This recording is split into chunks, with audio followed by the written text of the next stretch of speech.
Hello and welcome to another video from the only source of information that you need to not only survive the current apocalypse but actually enjoy it. And today's video is going to be about an aspect of the coronavirus that nobody knows about except me. And so I'm willing to share the things I know because basically that's what human beings are supposed to do. Now, the word corona actually is used in our everyday language. We just don't know it. It's part of the word coronation. That's when a king or queen ascends to their throne. Now, where this word comes from is an astrological phenomenon that anybody can see during a solar eclipse. So you have what's called lunar eclipses and solar eclipses. A lunar eclipse is when you get a shadow of the Earth passing over the surface of the moon. Sometimes it's precise, and you can actually see a black circle, a dark circle. But other times it's a near miss, and they call that a blood moon because instead of the shadow of the Earth falling on the moon, what happens is the light passing through the Earth's atmosphere lands on the moon. So you have a pinkish color as opposed to a dark color. But that's not a coronation, that's not a corona. When the moon passes between the Earth and the sun, that's a solar eclipse. And what happens is you've got the sun up there, you can see it, moon passes by, and when it does, it blocks the light of the sun except for a ring around the moon, and that ring of light is called a corona. That's where we get our word crown. And obviously it's because it looks like a head, and the ring of fire around it looks like a crown. So it's like looking down on the top of a human king's head when he's wearing his crown. So that's where the word corona comes from. It's Latin. Now, there are some things you need to know about this that have to do with the cycles of time that have changed over the centuries. I produced a series of videos called Written in Stone that proves beyond any shadow of a doubt that over the course of human history, profound changes in the way our solar system functions have affected humankind in ways that we now probably can't even accept. Most people can't accept because they simply cannot believe that the religion of science can be wrong about so many things. In the ancient past, there were cultures all around the world that recorded things that they saw in our sky that science says is impossible. And yet, every culture left basically the same records. Something that we're supposed to believe is impossible because these cultures supposedly did not know of one another's existence. Not too long ago, they had a big scare about the end of the world based on the Mayan calendar. And I hope that you all remember this because it was a big deal when it happened. Well, the problem was that the end of the world was timed according to the Mayan calendar, which was based on a 360-day year, and we don't have a 360-day year. We currently experience 365-day years, and that's important because it's like the hottest day of the year comes every 365 days. That's just the way it works. It's the simplest way I know to explain it. The coldest day of the year on average is every 365 days. Now I'm going to explain why that is. Let's pretend for a moment that this hand here is the sun. The sun is putting light out. And here's the Earth. Here's the Earth's axis, in fact. So our Earth is a sphere with an axis. And as it's going around the sun, there are times when the top of the Earth is closer to the sun than the bottom, and there are times when the bottom of the Earth is closer to the sun. So when the Earth is like this, people on the northern part of the planet experience summer. People on the southern part of the planet experience winter. So as the sun goes around, that changes, and the people that are on the northern half experience winter. So there are names for the moment when this takes place. So here we are. Let's say that as we're watching the sun go around, it seems to be wobbling. And on the day when it is absolutely its coldest, that is called the winter solstice. That's in the vernacular. Common folks like us would call that the winter solstice. The day when the earth is, when the earth is, or the northern hemisphere is the farthest from the sun. Now this actually is called the solstice because even though it's the winter solstice for us, the earth as a whole is not experiencing winter. It's only the northern hemisphere. So it's just called the solstice. The people that are in the southern hemisphere would call it the summer solstice because it's their hottest day. But when the earth, as it passes and it appears 100% upright, that's when the equator is directly under the sun. That moment in time is called the equinox. Now I did this, that series of videos several years ago. No one was talking about this except me. To this day, no one is talking about it. But in a 365-day year, everything is thrown out of whack. Common people like us cannot predict when a solar eclipse is going to take place or a lunar eclipse is going to take place. I mean, they're very predictable events because if you can know the precise location of the sun and the precise location of the moon at any given time, you can predict when we're going to have a lunar eclipse or when we're going to have a solar eclipse. Now, in cultures around the world, it has been reported there were times when a solar eclipse and a lunar eclipse occurred on the same day. That is currently impossible. The reason being, you cannot have a solar eclipse and a lunar eclipse with just a single moon. So you would have to have, the earth would have to have a moon between the earth and the sun, but it would also have to have a moon on the other side so that the earth can be between the moon and the sun. That's how you get a solar eclipse and a lunar eclipse in the same day. Physically impossible because the earth currently only has one moon. Now, the records that were left in the ancient past do not clearly explain where the earth got its second moon. But there are a couple of ways that this could take place. It doesn't necessarily have to be a moon. If you have a planet that is close to the earth, but not circling the earth, circling the sun, it would still have the same effect. And we can call it a lunar eclipse and a solar eclipse, but actually what you would have is a lunar eclipse and a planetary eclipse. Or, as I said earlier, if you had two moons, you could have a solar eclipse and a lunar eclipse at the same time. But you cannot have a lunar eclipse and a solar eclipse as our solar system currently functions.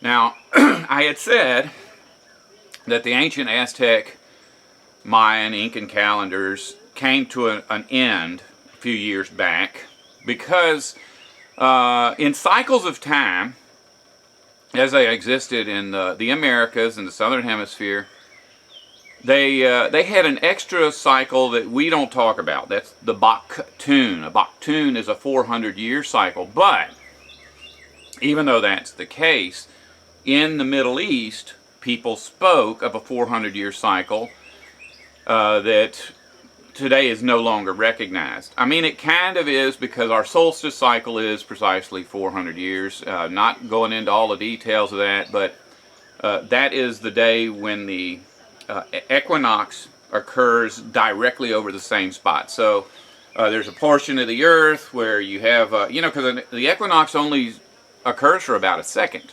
I mean, we recognize it as a day. The spring equinox, fall equinox is a day. But it really only happens as the sun precisely passes over the equator. So the earth has 400 points where that can take place. So sometimes it's, over towards the Americas, sometimes it's over towards Europe.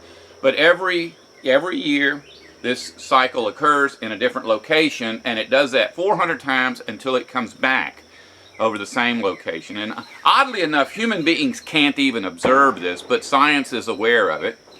And in the ancient past, something I probably need to mention is, as we're going through this coronavirus, all unnecessary stuff has to cease, and only essential things can continue. So the tax office is still open, lawyers' offices are still open, the courthouse is still open, and they're still having firearms training for the police. But, you know, gardening centers that sell fertilizer and compost and seeds, they're closed. So you'll be hearing gunfire. Well, anyway, in the ancient past, the Incans, Mayans, the Aztecs had this 400-year cycle, and it's mentioned on the other side of the planet, because even in the Bible, there's a verse where Abraham is about to enter the Promised Land, and he tells Abraham, "I'm going to make your seed, your children, like the sands of the sea and the stars of the heavens for number, but they will be enslaved for 400 years. That's in our English Bibles. And, you know, preachers have a problem with this, because there isn't anything anywhere in the Bible about Abraham's people being enslaved for 400 years. You know, they were dragged off into Egypt, but that was not a 400-year cycle. So I went back and looked at that, and what it actually says is basically that they'll be enslaved to the Baktun. They'll be enslaved to the 400-year cycle of time. Now, Pope Gregory, the man that gave us our modern calendar, actually made his calendar so that it would follow a 400-year cycle of time. Most people don't know that, but the calendar has a different day. It's like every year is different from the previous year, because it has to be made to conform to the lunar cycles and the solar cycles. And as time goes on, it's like you don't have Monday on the same calendar date every year. It just changes, but it only repeats once every 400 years. So this is a very real phenomenon that humanity follows, even though they don't know that they're following it. What's interesting is that the explanation from science for why the ancient Aztecs, Mayans, and Incans believed that we had a 360-day year is that they were ignorant people who could not figure out how our solar system works. So that when Pope Gregory came along and he realized how it did work, he was able to straighten things out. But that's not true. And it's not just true about the ancient Incans, Mayans, and Aztecs. The Egyptian calendar was a 360-day calendar. The Babylonian calendar was a 360-day calendar. And the Bible calendar, the calendar observed by the ancient Hebrews, was a 360-day calendar. All of these calendars coincide with one another all the way up until the day when that came to an end.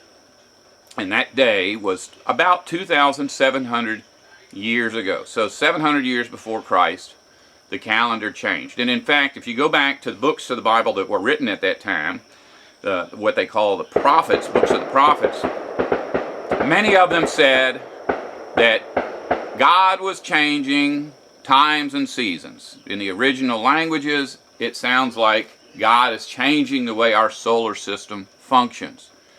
Because there was a time when every 7 days something spectacular would happen in the solar system, in our sky, and that's how people knew that it was the Sabbath. Interestingly enough, Sabbaths are not recognized by any of the ancient calendars in the Western world. So this would happen over the Middle East, but the people on the other side of the planet would not be aware of it. But every 7 days, something would happen. Most cultures on that side of the earth recognized what they call a Sabbath. All the cultures on the other side of the earth were completely unaware of a 7-day cycle.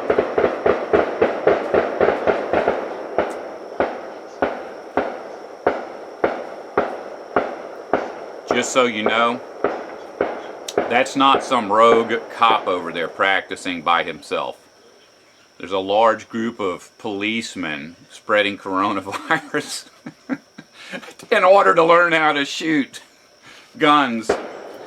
So anyway, getting back to the ancient calendars, every ancient calendar on Earth had a 360-day calendar, and all these calendars were precise. They all matched one another. They all had a 400-year cycle called a Baktun, and everybody recognized mostly in the Western Hemisphere that 15 Baktuns would pass from the creation of the earth to the end of time. And so that's why we had this Baktun calendar. That's why it was such a big scandal years ago about how the end of the world was going to come, because the Mayans said the end of the world was going to come. Unfortunately, like I said, the people who studied the calendar tried to make that 360-day calendar coincide with our current 365-day calendar, when that's not the point. The point was how many years would pass, not how many days. If you actually were to figure up when the Mayan calendar really would run out, if we were living in a 360-day year, that comes in about 9 years. And that probably has something to do with this coronavirus thing that's going on now. In Egypt, Babylon, and Israel, people followed that same calendar, but they never left records of an end of the world in 15 Baktuns, 15 400-year cycles. But they do speak repeatedly about 6 Yaum, a 6 Yaum cycle bringing about the end of the world, or the end of civilization. So here's where it gets tricky. You know, it's like God said that for 6 days you shall work, but on the 7th day you must rest. Well, in the Bible, that Yaum, it says, that's translated as day. It says that for God, 1,000 years is like a day is like 1,000 years. So why would that be in the Bible? It's a very specific time cycle. A day is 1,000 years, 1,000 years is a day. Because even though there were 7-day cycles of work and rest in the ancient Hebrew part of the Bible, it says that the Jews had another cycle of time they had to follow, and that was a 7-year cycle. So they had 6 years of work and 1 year of rest, and this was called a Jubilee. Every seventh year, Israel was not allowed to work for the entire year. Is that correct? No, the Yom year. Well, the Jubilee. Well, let's just forget that I use that word because I'm a little bit confused right now. But another cycle that's very important is these 7-year cycles. There would be 7 of those. So every 49 years the Jews had to rest, but then they had to rest for 2 years.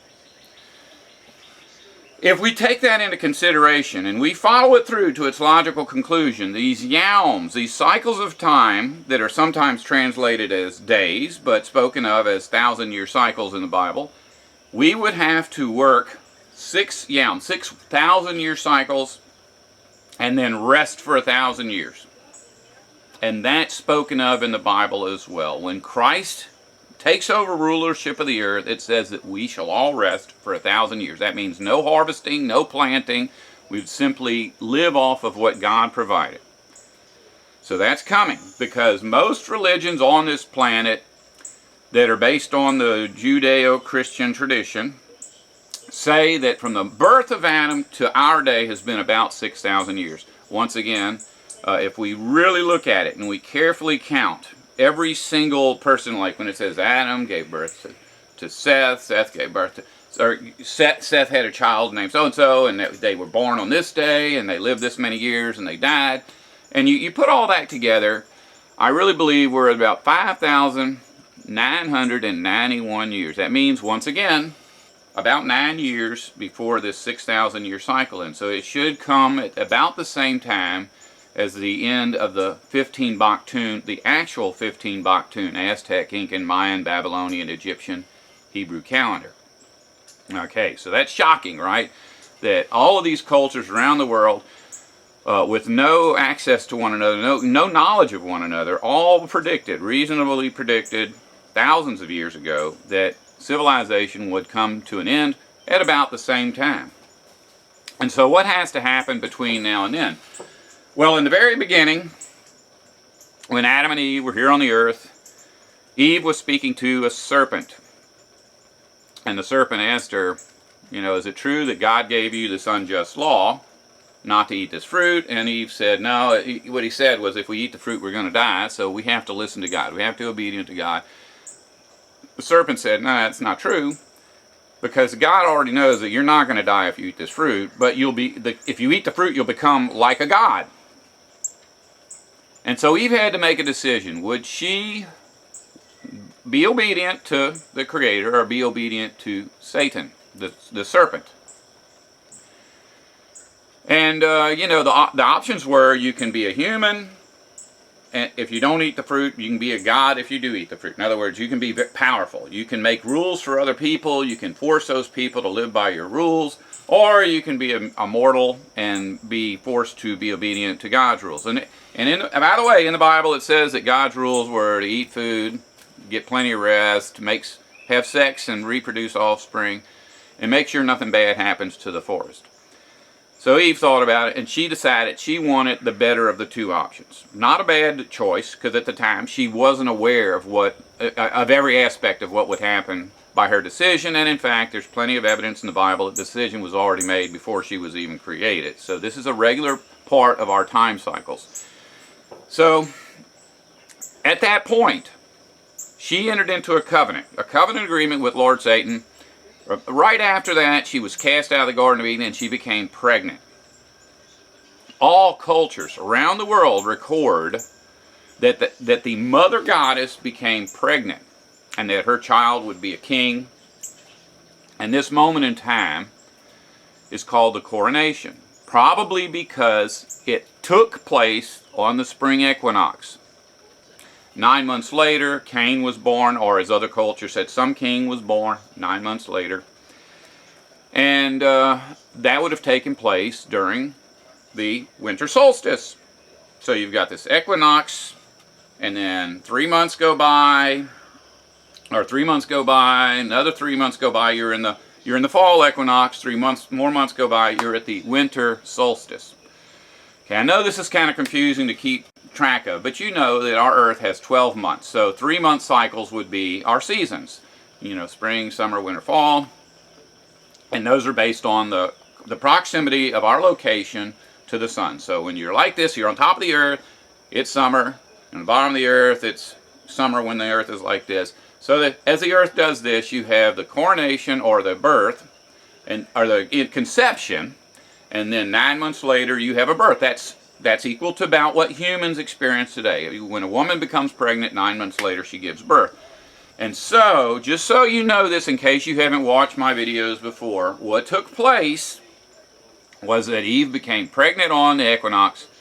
9 months later, she gave birth on the solstice to Cain, who became the first ruler of the earth. It says he went off and built cities. Well, this story isn't just recorded in the Bible. Stories all around the world speak of a king who was born from the serpent god on this date. Now, what you probably have not put together yet is that when the Catholic Church decided to determine when was Easter and when was Christmas, they followed that same teaching. The teachings that existed in the ancient past about Lord Satan entering into the heart of the first human king at his conception, and that king being born 9 months later. That is where we get Easter and Christmas. Easter is the conception of Lord Satan's first obedient citizen. Eve wasn't born. She was created by God, just like Adam. She was created from a part of Adam's body. But the first time in history when a man and a woman procreated, had a child, it took place, the conception took place on the spring equinox. That's Easter. He was born on Christmas. So we're not celebrating Christ's death on the cross and Christ's birthday.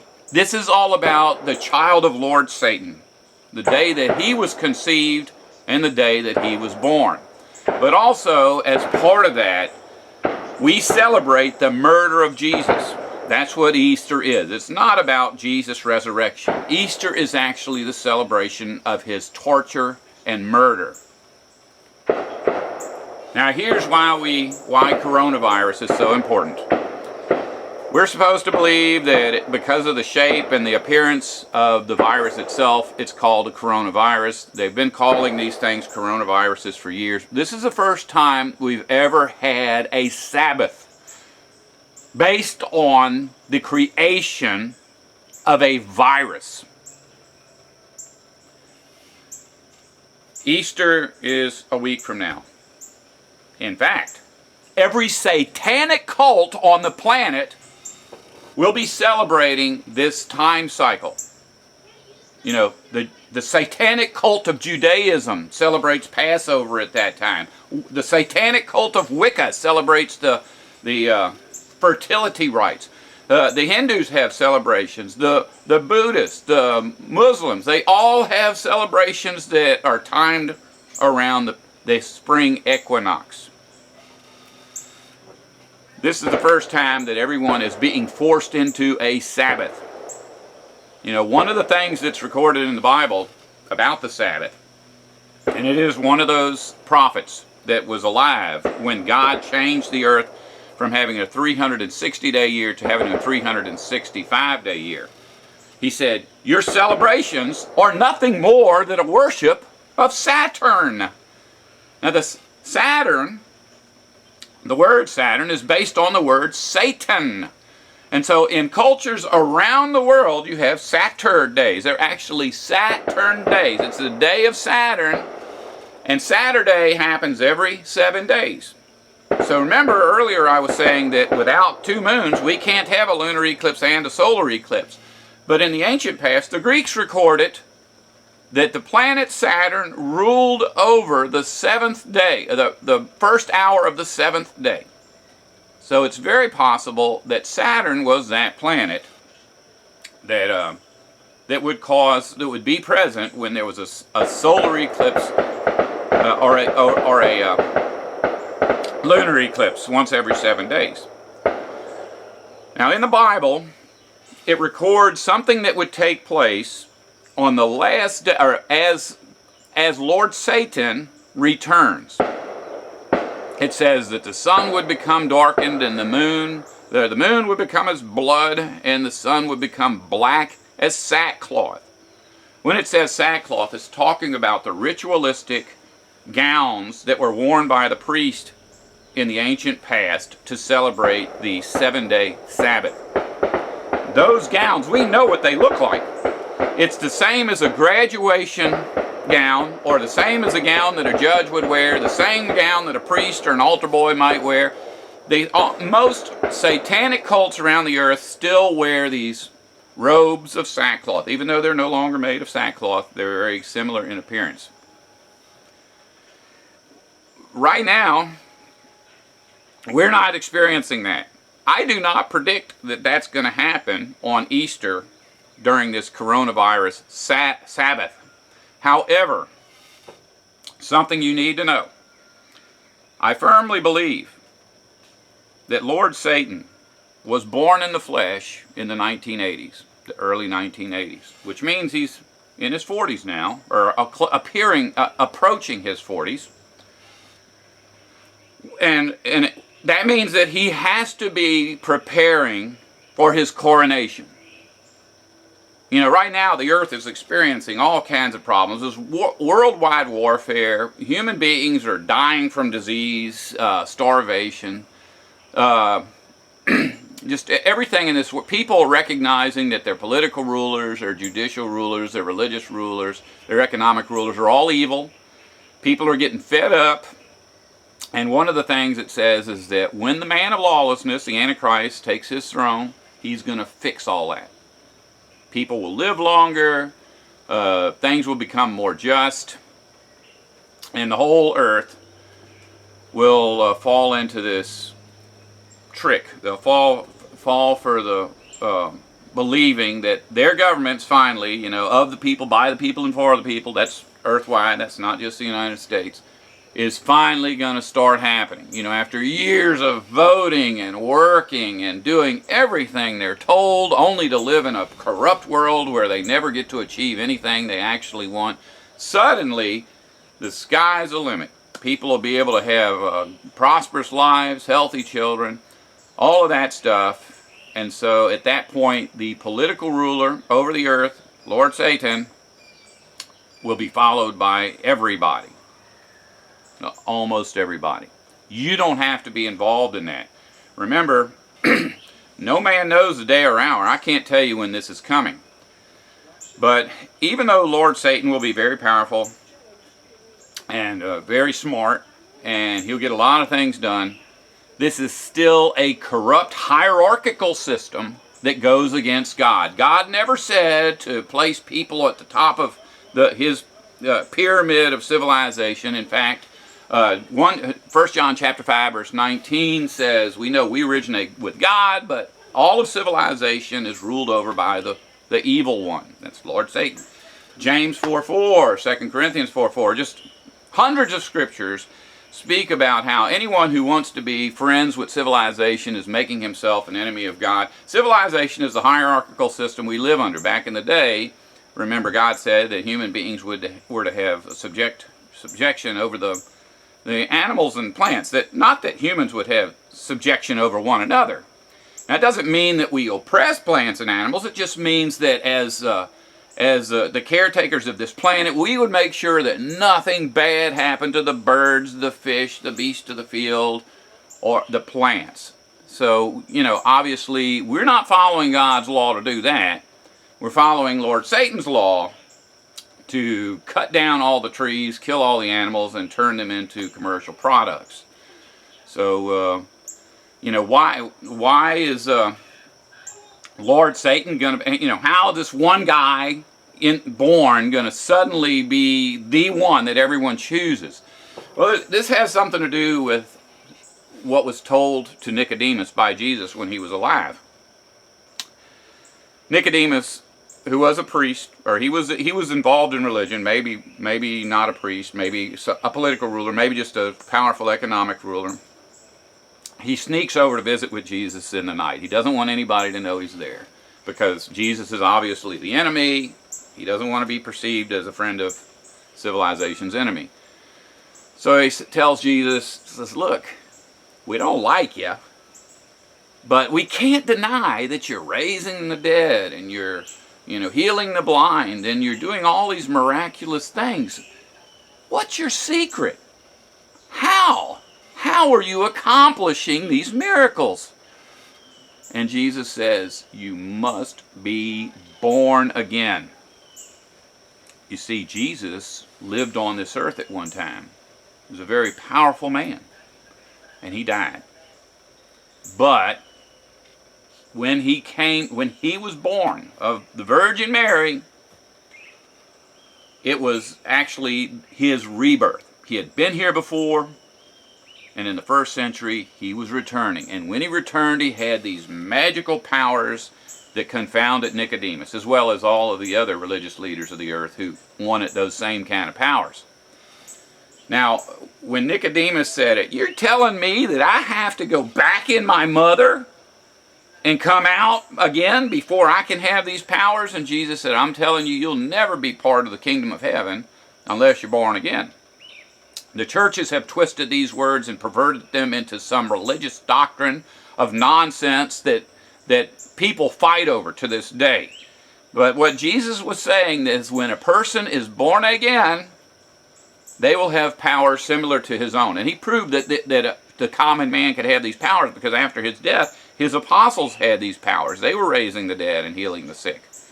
So Lord Satan, who was born again in the 1980s, is now starting to exert his authority and exhibit his powers to people in high places.